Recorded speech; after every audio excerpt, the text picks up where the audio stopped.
Mas, gente, o negócio não tá... Olá, nós somos o Grupo 1, que estamos com o Projeto Animalesco. Esses são os membros do nosso grupo.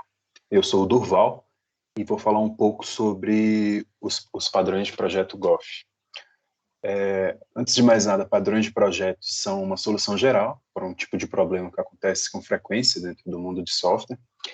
E os padrões de projeto GOF são alguns padrões que foram catalogados pelo tal da Gangue dos Quatro, sendo o mais conhecido deles o Eric Gunn. Esse foi um livro que foi lançado em 94 e que catalogou 23 padrões de projeto, e a gente vai falar sobre alguns deles. Eu vou começar falando sobre o padrão de projeto Chain of Responsibility e como que ele foi utilizado no projeto. Então, nesse documento, antes de mais nada, eu apresento o padrão de projeto, eu explico a origem dele e explico e contextualizo ele no nosso cenário, onde é uma Web API. Então, esse padrão, que também é conhecido como middlewares, quando ele é aplicado, né, no mundo de Web APIs. Então, no segundo tópico, eu apresento um cenário de uso, onde eu explico um possível cenário de evolução de software, onde existem vários requisitos que são comuns entre todas as URLs, entre todas as controllers de uma Web API. Então, com a evolução desse projeto, pouco a pouco, as controllers começam a ficar recheadas de códigos que não são regras de negócios intrinsecamente, né? São regras de negócios que são aplicadas ao projeto como um todo.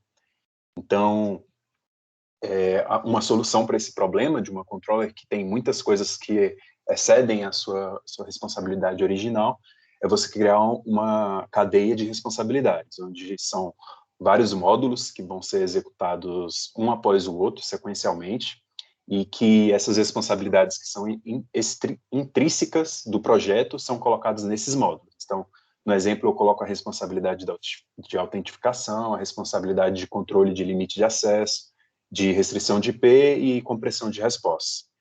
Então, após apresentar o problema e a solução, a gente mostra como que isso é utilizado no nosso contexto, onde a gente está utilizando um projeto Django. Então, eu mostro como que os middlewares são escritos em projetos Django, dou um exemplo genérico, e logo após eu também mostro como que é um exemplo real, onde você utiliza essa é uma imagem do nosso repositório. Então, como vocês podem ver, o middleware nada mais é do que uma função, duas funções que estão agrupadas dentro de uma classe. Na primeira delas, uma função responsável por processar uma requisição, e a segunda é uma função responsável por processar uma resposta. Então, mais abaixo, eu apresento o diagrama de classes, de como que o Django implementa esse padrão, chamado Chain of Responsibility. Ele implementa de uma maneira diferente do que é apresentado no livro do Gang of Four, e eu modelei para você ficar bem claro, né? Então, todos os middlewares, eles herdam dessa classe chamada middleware mixin, e ela, por sua vez, é utilizada pelo response handler, que importa todas as classes que herdam do middleware mixin. Então, no tópico 2, eu mostro como que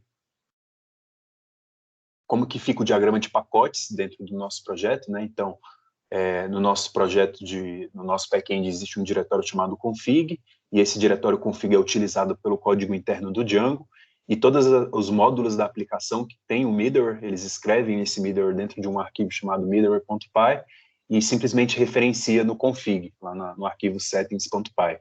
E o Django utiliza esse módulo para criar essa corrente de responsabilidades. Então, a conclusão desse documento é que esse é um padrão bastante poderoso dentro das APIs webs e que ele vai ser usado extensivamente no nosso projeto. Agora eu vou passar a palavra para o Rafael, que vai falar sobre o mesmo padrão, só que em um outro cenário.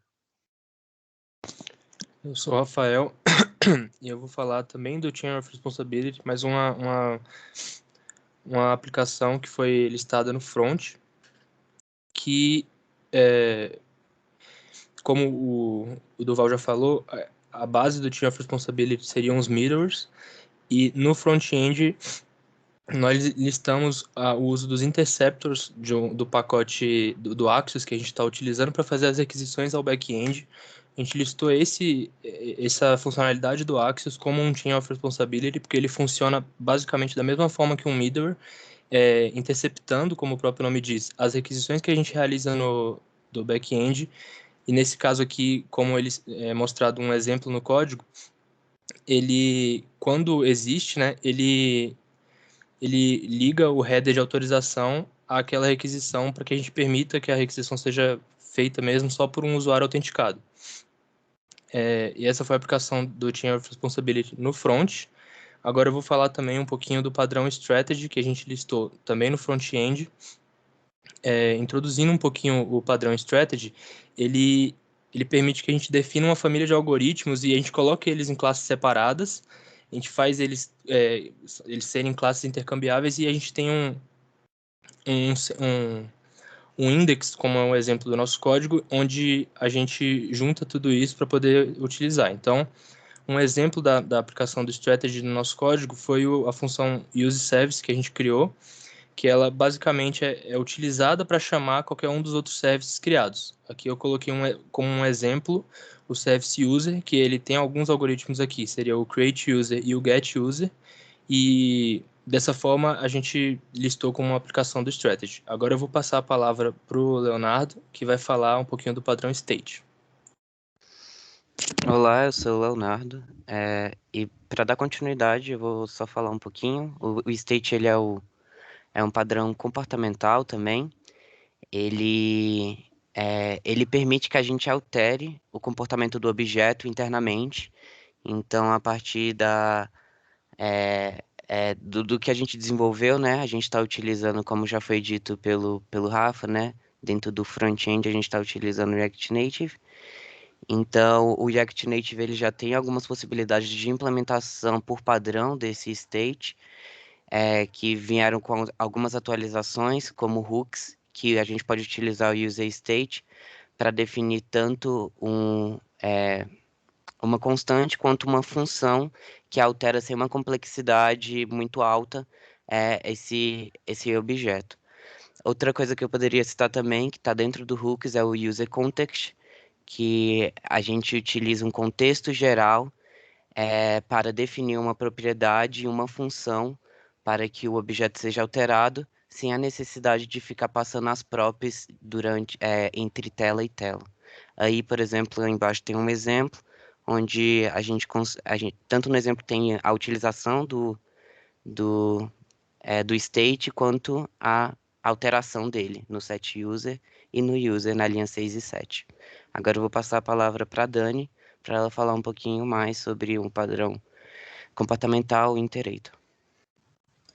Bom, eu vou falar sobre o Iterator, né?